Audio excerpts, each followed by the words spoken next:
አፍተር ግራጁዌሽን ደግሞ ምንድነው ኮንትሪቢዩት ማድረግ የምትፈልገው? ምን ኮንትሪቢዩት ታደርጋለህ? የሁለተኛው ጥያቄ ደግሞ ኔጎሲዬሽን፣ ሚዲዬሽን እና ሊቲጌሽን ኤዲአር የምንላቸው አለ አይደል? ይሄ ትራዲሽናል ወይ ላይ እርቅን ምናምን ነገር የምናካሄድባቸው መንገዶች አሉና እነሱን ነበር ዲፋይን አድርግ። ከዛ ደግሞ ሲሚላሪቲ ኤንድ ዲፈረንታቸውን ደግሞ ጻፉ ተብለን ይሄ ሶስት ጥያቄዎች ናቸው። ኔጎሲዬሽን፣ ሚዲዬሽን እና ሊቲጌሽን ሶስቱን ተጠየቅ ነው። ይሄ ትዝ ይለኛል። በሶስተኛ ደግሞ ዩኒታሪያሊዝም እና ፌደራሊዝም ሲሚላሪቲያቸውን እና ዲፈረንታቸውን ያኛውን ዲፋይን አድርጉ ተብሎ ያመጣል። እንደ ሶስተኛው ቀደም እንዳልኳችሁ አንድ ሲባል አንድ አይደለም። አሁን ዩኒታሪ እና ፌደራሊዝም ራሱን የቻለ አንድ ጥያቄ ነው። ሲሚላሪቲያቸውን እና ዲፈረንታቸውን ደግሞ ሌላ አለ። ወደ አራት ጥያቄ ምናምን ነገር ልንላቸው የምንችላቸው ማለት ነው። አራተኛ ደግሞ ፓርላሜንታሪ ዲሞክራሲያል እና ሃይብሪድ ሶስቱን ዲፈረንታቸውና ዩኒክነታቸው ምን ዲፋይን አድርጎ አራታቸው ላይ ደግሞ ዩኒክነታቸው ደግሞ ውስጣቸው ደግሞ እንደው የሚለያቸው ልዩ የሚያደርጋቸው የሚለውንም ጠይቀናል። ሌላ ደግሞ አንድ አምስተኛው ደግሞ እንደ ኬዝ ነገር ነበር የመጣው። ስለዚህኛው ኬዝ ዲፋይን አድርገውና ነገር የሚል ነበር የመጣው። አምስተኛው ጥያቄ ደግሞ አንድ ሰው ያለ አግባብ ወይ ደግሞ የኛ ህጋችን እንደሚለው አንድ ሰው ታስሮ በ48 ሰዓት ውስጥ ወደ ፍርድ ቤት እንዲቀርብ ምናምን ነገር ነው የሚለው እና ያ ነገር በማይደረግበት ሰዓት ላይ ወይ ደግሞ ያለ አግባብ አንድ ሰው የሚታሰርበት ምንም ውሳኔ ምንም ፍርድም ምንም ወደ ፍትህ አካል ሳይቀርብ ወይ ደግሞ አግባብነት ወዳለው ወደ ህግ አካል ሳይቀርብ ያ ሰው ቢታሰር ወይ ደግሞ ያለ አግባብ ከሚባለው በህግ ቤት ከተሰጠው ጊዜ ቀን በላይ ቢታሰር በምን አይነት ወይ ውሳኔ ሊያገኝ ወይ በምን አይነት ወይ ነፃነቱን ሊያገኝ ወይ ደግሞ በምን አይነት እንዴት እንትን ሊል ይችላል? ውሳኔ እንዴት ሊሰጥ ይችላል? በምን አይነት ነገር ነፃነቱን ሊያገኝ የሚችል የሚል የአምስተኛ ጥያቄያችን ይሄ ነበረ እና ይሄ አንድ አምስተኛ የመጣው ኬዝ እሱ ነው እና እንዴት እሱን ዲፋይን የማድረግ ምናምን ነገር ነው የመጣና የመጣልን ጥያቄ ይሄን ይመስላል። አብስታር ያ ኦኬ ከሲኦሲ ውጪ እንድናልፍ ወደ ጆይን እንድናደርግ ሎ ስኩል ከሚያደርጉ ነገሮች አንዱ ጂፒ ነው።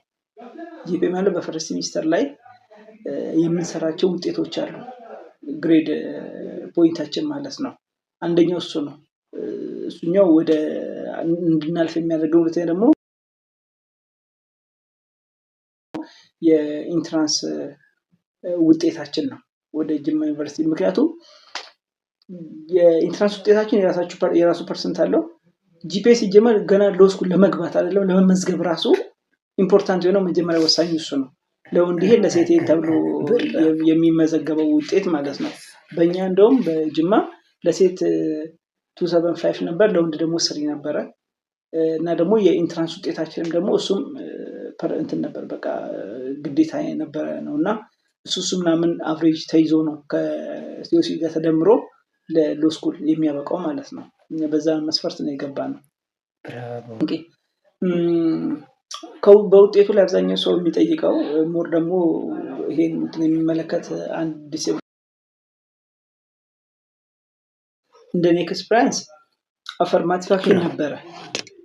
አፈርማቲቭ አክሽን በእኛ በጅማ ዩኒቨርሲቲ 3 ተማሪ 3 ብላይንድ ወይ 3 ዲሴብል እንደሚታወቀው ለሴትና ለወንድ እኩል አይደለም አፈርማቲቭ አክሽን መግቢያውና እንደኛ 3 ተማሪዎች የገቡ ነበሩ። እውነት ለመናገር እኔና ሁለት ጓደኞቼ ቀጥታኛ በመደበኛው ጂፒአችን ተሟልቶ ኢንትራንሳችን ተሟልቶ ሲኦሲያችን ተሟልቶ ነው የገባ ነው። በእኔ በኩል ምንም የተደረገልኝ ነገር አልነበረም። በእኔ ያልተደረገልኝ ማለት በሌሎቹ ጓደኞቼ ያልተደረገ 3 ጓደኞቼ ደግሞ ሳያሟሉ የገቡ አሉ። በአፈርማቲቭ አክሽን ማለት ነው። እሱ የገቡ አሉ። ይሄ አለ በዲሴብል ሁኔታ ማለት ነው። እና አብዛኞቹ ደግሞ ተማሪዎች ደግሞ ሎ ስኩልን ይፈሩታል። አንተ እንዴት ገባ ለሚለው ጥያቄ አዎ ብዙዎች ይፈሩታል። አንደኛ ውጪ ላይ የሚባለው አባባል አለ በሎ ስኩል ምናምን ነገር እንደሚባለው እውነትም ቀላል ሆኖ አይደለም። ግን ምንድነው የሰው የራሱን አቅም አይቶ ሞር ይሄን ነገር ባጠና፣ ምክንያቱም የትምህርት ቀላል የለም በነገራችን ላይ ግን ይሄን ነገር ባጠና ይሄ ነገር ስትራግል ባደርግበት ሞር ከጓደኞቼ ጋር ደግሞ ሆኜ ሰው ማንም ዲሴብል ይቀርባል ዲሴብል ራሱ የሰው ድጋፍ ይፈልጋል፣ የሰው እርዳታ ይፈልጋል። እርዳታ ሲባል ተጋግዞ ማለፍን ተጋግዞ መተባበርን ሐሳብ ሼር መደራረግን ማለት ነው። በዛ አንግል እኔም የራሴን ኮንትሪቢዩት እያደረኩኝ ሞር እኔ በራሴ እኔ ባሪር በሆነብኝ ነገር ደግሞ ሌላው ደግሞ ሳፖርቲንግ በሚያስፈልገኝ ሰዓት ደግሞ ከጓደኞቼ ጋር ሆኜ ነገሮች እንዲማለፍ አለብኝ ወይ ደግሞ እችላለሁ በሚለው አቅም ላይ ሆኜ ጆይን ለማድረግ ችያለሁ ሎ ስኩልም ማለት ነው። ምክንያቱም ግድ ነው ስትራግል ካደረግን የማይታለፍ ነገር የለም፣ የማይወጣ ነገር የለም። ብዙ ነገሮች ይጎሉናል፣ ብዙ ነገሮች ያጽሩናል፣ ብዙ ነገሮች እኛን ባሪር ይሆኑብናል፣ ኦብስታክል ይሆኑብናል አሉ። የለም ማለት አይደለም፣ ግን ሞር ከእግዚአብሔር ጋር የኛም መስራት ያለብንን እየሰራ ማድረግ ያለብንን እያደረግን ያን ነገሮችን እያለፍን እስካሁን አለን። ካሁን በኋላ እንቀጥላለን። እግዚአብሔር ይመስገን። ሲኦሲ ለመፈተን 2-3 መንገዶችን ተጠቅመናል። ሪሶርስ ለማየት አንደኛ ሪሶርሳችን የነበረው ሲኒየር ተማሪዎችን መጠየቅ ነው። የራሱ ትልቅ ሪሶርስ ነው፣ ሞር ከሁሉም ይልቅ። ምክንያቱም ኤክስፒሪየንስ ነው። ኤክስፒሪየንስ ደግሞ ሞር ከቲቶሪካል ይልቅ ኤክስፒሪየንስ በጣም ፓወር አለው። ምክንያቱም ምን ተፈተናችሁ እና ቅድም እንዳነሳሁት ምን ተፈተናችሁ ነበር የሚለው። ሁለተኛ ደግሞ ያለፉ ሲኒየር ተማሪዎቻችን የተፈተኑትን ፈተናዎችን ኦርጋናይዝ ማድረግ ነበረ። ጋዘር እያደረግን ኦርጋናይዝ እያደረግን እነሱን ጥያቄዎችን ሲኒየሮቻችን እየጠየቀን ምናምን ነገር ያኛውን እንትን ያለን። ሌላ ደግሞ የ11ኛ እና 12ኛ ክፍል ኦልድ ቴክስት ቡክን